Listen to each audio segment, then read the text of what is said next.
Welcome to Cinderella fairytale stories.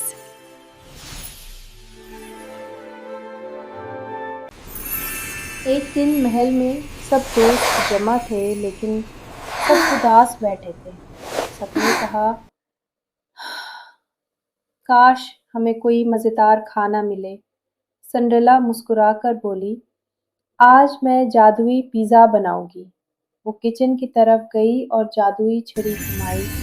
आटा खुद गूंथ गया और बर्तन खुद तरतीब में आ गए। सब्जियां हवा में उड़कर काट गईं और पनीर के टुकड़े बरसने लगे।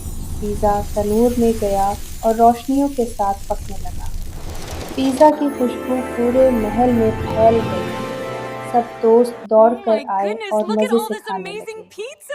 आखिर में सिंड्रेला ने कहा, मोहब्बत और खुशी से बनाया गया खाना जादुई होता है। Thanks for watching, and don't forget to subscribe.